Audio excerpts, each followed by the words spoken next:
Zenless 2.5 brought many changes and additions to the game, but as a big enjoyer of the lore and world, one addition stood out among the rest to me. That's right, baby! Collectible lore pickups! Unsurprising that the lore YouTuber was jumping for joy when he saw more lore. The pickups and memories you can find around the new explorable areas go into the history of the location, Porcelume, and, yes, the Void Hunter Sunbringer herself. Today we'll be discussing what info we're able to glean from all these goodies, including some implications during the main story that go into what major area the proxies may be heading to next. Real quick, before we begin, I wanted to announce that I have opened a Discord server dedicated mainly to Zenless lore discussion. I'm also a big Star Rail fan, so there's channels for that too if you're interested. For lore topics going forward, I may consult others in the Discord to ensure no detail is missed, so if you fancy yourself a connoisseur, feel free to check it out. Link in the description. Sunbringer is a major figure in Zenless's lore. She's credited as the creator of Bangbu and the founder of Marcel Group, a tech company that maintains the production of Bangbu and other technology to this day. We don't have any solid dates on when she was around, only that it was a very long time ago and she cannot possibly still be alive through standard biological means. At some point, either before or after her invention of the Bangbu, Sunbringer made another discovery that would shape the future of Eridu. She can be attributed as the discoverer of Porcelume. Porcelume is an extremely ether-absorbent material refined from raw Lumite ore, the process of which seemingly pioneered by Sunbringer. Long before Porcelume's mass adoption, she discovered uses for it, such as anti-corruption medicine. Alongside 3 researchers named Felix, Sergei, and Svetlana, they researched and tested Lumite and Porcelume to its limit, finding out that it is essentially a miracle metal. I've said that it's ether-absorbent, but that's not the only reason it's so widely used. It's malleable, yet durable against most external stimuli. It's a strong insulator and highly reflective to the point of the researchers requiring eye protection. On top of all of this, yes, it holds ether to a very effective degree, so much so that it could enter the human body to literally absorb the ether out of it, slowing the corruption process and allowing in-hollow travel for those with less ether aptitude. This medicine, which would likely later evolve into the one patented by the Timefield family, had a 99.7% success rate, the remaining 0.3% being fringe cases where the patient's immune systems identified the Porcelume as something to get rid of, leading to illness. However, medicine is not the only method of using Porcelume to slow the corruption process. By creating pockets of air entirely surrounded by Porcelume partitions, an ether vacuum can be created, allowing those within it to forego other anti-corruption measures. Surprisingly, this actually causes a problem. In the same way a vaccination introduces small amounts of an infection to train the body's defenses against it, ether exposure can train the body to better resist it. Ether vacuums can provide safe respite in the hollows, yes, but overuse may lead to the inability to leave those safe respites ever again. It seemingly wasn't until Sunbringer used a Porcelume powder medicine to save some corrupted people that the metal would begin to see wider use. This is because somebody very important heard about this act: the Lord. The Lord. Who? What? When? Where? Why? How? When I first heard the name, I initially imagined that the Lord was someone who put themselves in charge of a politically unstructured, primitive, pre-Eridu area through militaristic force. After scouring every lore log I could, it turns out that's half true. The Lord did maintain a militaristic presence, but there was nothing primitive or pre-Eridu about the area. For one, Sunbringer's existence at this time means she's been recognized as a Void Hunter by Eridu leadership, and she doesn't appear to leave the Lemnian area until her eventual disappearance, meaning she couldn't have been appointed as a Void Hunter after. Also, I doubt a primitive civilization would be able to build up sprawling factory infrastructure over only a couple generations worth of time. This isn't satisfactory. Wait, sorry, you're gacha game fans. This isn't Arknight's Enfield. So this Lord figure, who we don't even have a confirmation on their gender for, was the head honcho of the Lemnian area during Sunbringer's time. As previously stated, the Lord heard of Sunbringer's actions when she used a medicine to heal corrupted people. The Lord saw great value in her skills and partnered with her to advance Porcelume research and begin mass production. The following years saw great breakthroughs in Porcelume usage, with several Lumite mining sites and refinement factories sprouting up. Production in these factories yielded primarily weapons and gear for the Lord's personnel, alongside an implication that they exported plain refined Porcelume for profit. This profit, despite the Russian theming of the area, went straight up the capitalist ladder and into the pockets of the managers at the top. Meanwhile, on the ground, the factory workers were subjected to harsh working conditions. Extreme work hours in the Hollow led to corruption sickness, no matter how much protective Porcelume equipment they had. At a certain point, their work day was as long as 14 hours. They were treated as disposable by the higher-ups. Understandably, some workers weren't going to stand by and watch their friends fall to corruption sickness. When the ones in charge fail to win the people's favor, rebellion takes root. Slowly, over time, the workers grew wise to their mistreatment, so they began conspiring. It started with workers leaving a mark in Factory 3 to show their support for the rebellion. There's a possibility that this eventually became the defaced Sunbringer statue we see during the Chapter 6 story.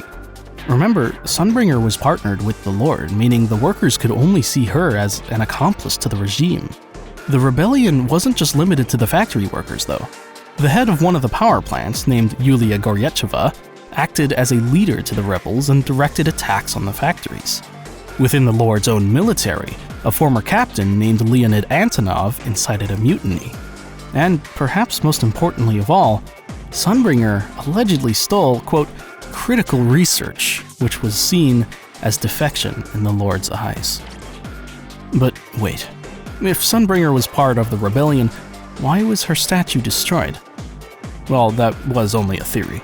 However, I do want to mention that it feels like there is a large disconnect between the story these lore pickups are trying to tell versus the story the main chapter told. You see, when Lockspring gave us the rundown on Sunbringer's history, the Lord was not mentioned once, nor were the factories or the rebellion. Instead, to summarize what he said, Sunbringer led the people of her time down to the Lumite crater, where she was betrayed by them and went missing. Or Sunbringer led the people of her time down to the Lumite crater, where the Hollow began expanding, and despite her attempts to save as many people as possible, she was blamed for the event and the damages it caused.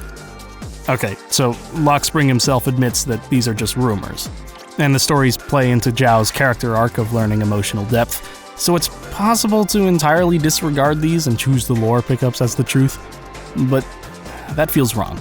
Instead, let's piece together what I believe is the ending. Sunbringer loved humanity. Every invention, every advancement in her research was for its greater good.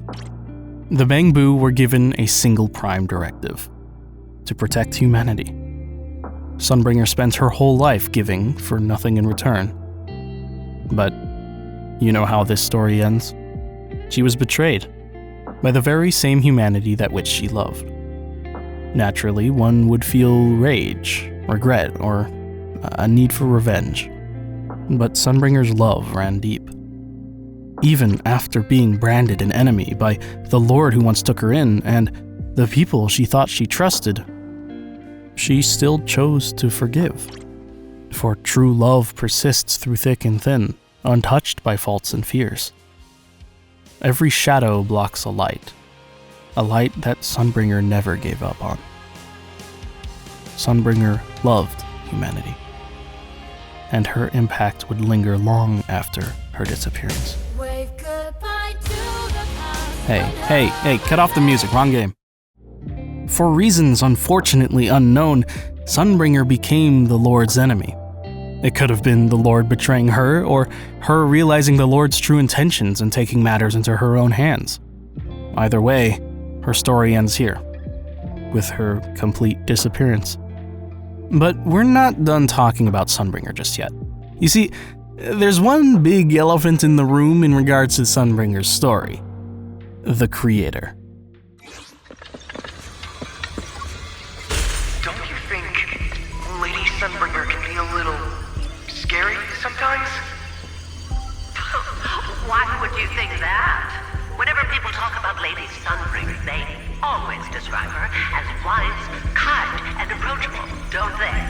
Sure, but her knowledge of the Hollows is almost too extensive, don't you think? Why don't we... And every time a Hollow shifts, she somehow finds a new exit almost instantly. But whenever we ask her what the trick is, she keeps changing the subject with that same sad look on her face. Do you really think we humans can...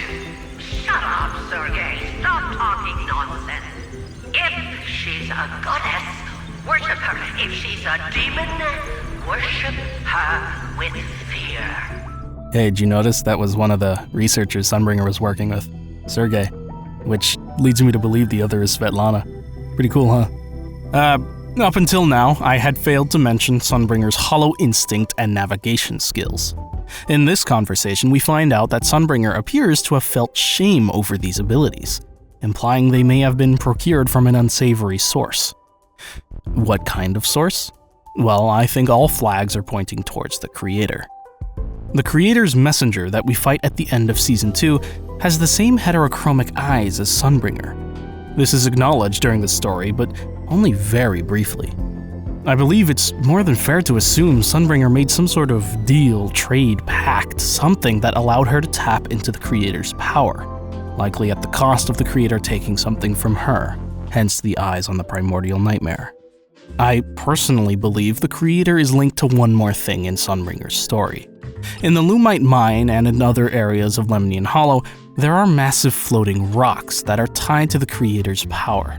Considering the existing connection between the Creator and Sunbringer, it's my belief that Sunbringer's utopian island Roscaelifer is being held aloft through this. Now, okay, let's slow down. If you don't recognize that name, I don't blame you. It was mentioned once in a throwaway line that wasn't even voiced, though it was mentioned again as Lockspring passed.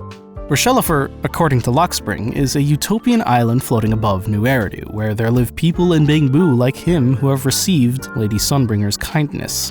And he did use present tense, meaning as far as he's aware, Roscaelifer is still active. Since it's floating, that means it's either being held up by technology or some sort of mystical energy. New Eridans have the technology to make things float, as seen in Astriel's special episode. But the sustainability of this can be called into question. Not to mention the reliability, which is subverted in the very same special episode. So yes, Roscaelifer could be floating due to technology, and yes, Sunbringer was a genius inventor who, of all people, would be the one to achieve a technological feat such as this. But part of me will always lean towards there being the Creator's influence.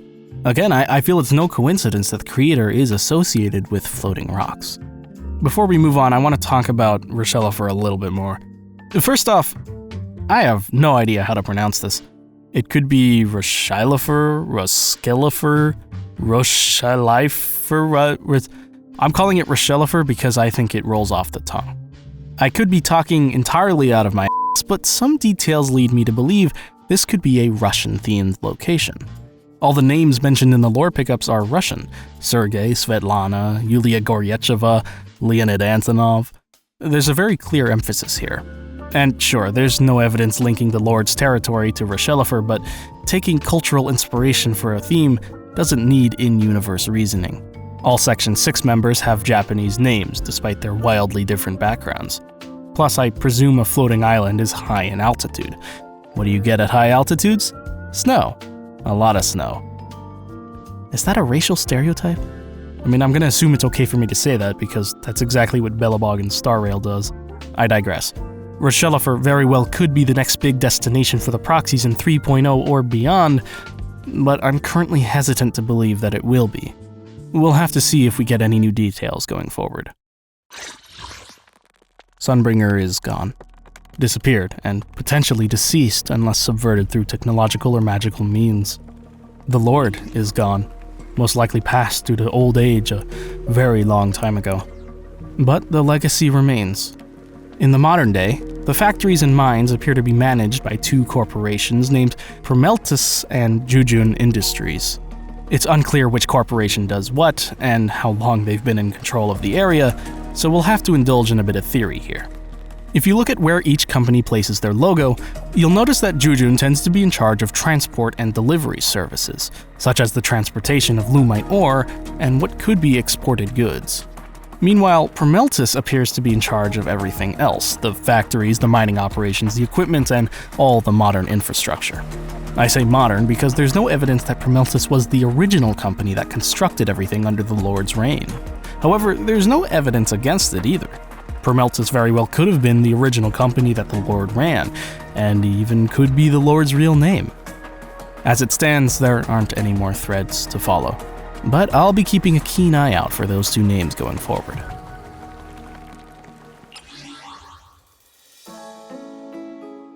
I think that's it. I think I covered everything I wanted to cover. Watch me realize a day after posting that I forgot to discuss a major topic.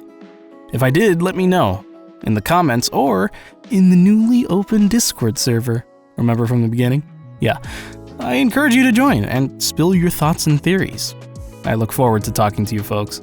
Link in the description. My name has been Glassstick. Thank you for watching. Heed the Hollow's call.